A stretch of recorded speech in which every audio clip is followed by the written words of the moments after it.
Earlier this year we brought you news of the new Series 8 collection from Citizen, a watch that strikes an aggressively modern tone first seen in a Japan-only release from 2008. The watches were and are a clear departure from the Aqualand, Satellite Wave, and PCAT styles we often associate with the brand. The Series 8 watches represent a return to simple, geometric shapes with an emphasis on legibility.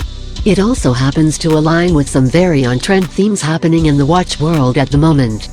Citizen's newest Series 8 collection features three families in the 830, 831, and the 870 Senior. The 830 and 831 receive a similar sharp-cut case, while the 870 gets a more prominent bezel design built into the structure of the case. Together, these watches represent a stripped-down take on the Citizen design language that does away with unnecessary complexity.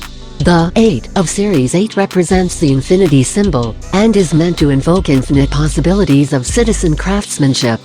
While that may sound a bit nebulous, the Series 8 and in particular the 870 do offer something of interest: a steel sport watch with integrated bracelet design and an in-house movement, all for a reasonable $2,000. This is a tricky watch to nail down.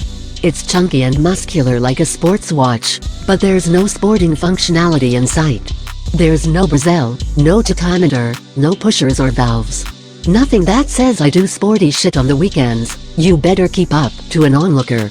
There's just 3 hands and a date. The resulting focal point of this watch is a case and bracelet architecture, and if it looks a bit aggressive, well, that's because it is. There's little in the way of grace with this watch, and that feels like the point.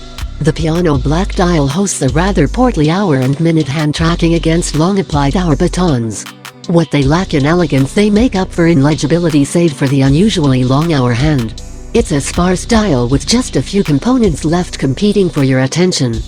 The most jarring of which are the frame date window at 3 o'clock, and the Series 8 label at 6 o'clock.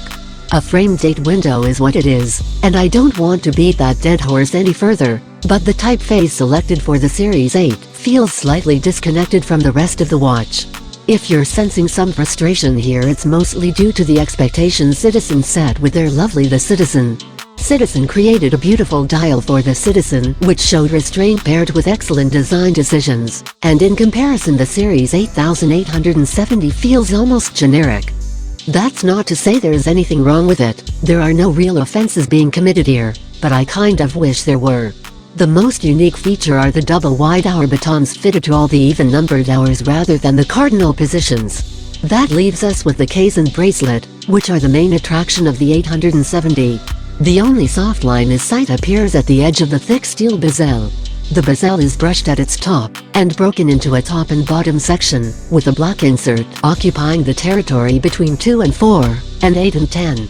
It's a single piece that rounds the dial and creates something of a two-toned look without going all the way. There's no functional element here, just pure aesthetics not far removed from the claws we saw on the Omega constellation. The mid-case gets a brushed vertical wall which hosts the lug structures that take hold midway up the waistline.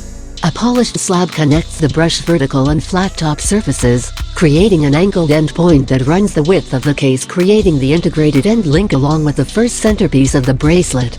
There are no beveled edges here, just straight brushed H-links with similarly brushed center links. While the above may sound a bit aggressive, it actually wears rather well.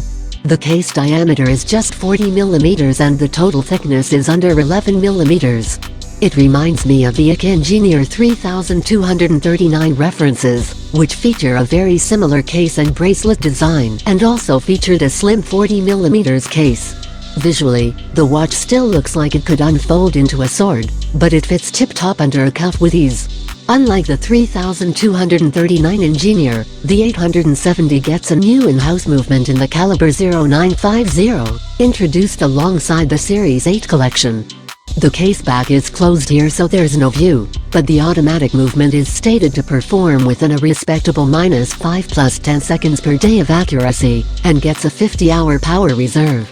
There's not much else to say about this movement as it's new and yet to be proven in the long term, but it shows a clear commitment by Citizen to be a serious player in this segment. And just what is this segment? Again, this is a $2,000 watch with a reasonably accurate in-house movement and an integrated bracelet.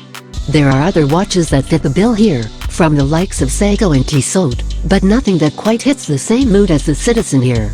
On the other hand, this is a $2,000 Citizen.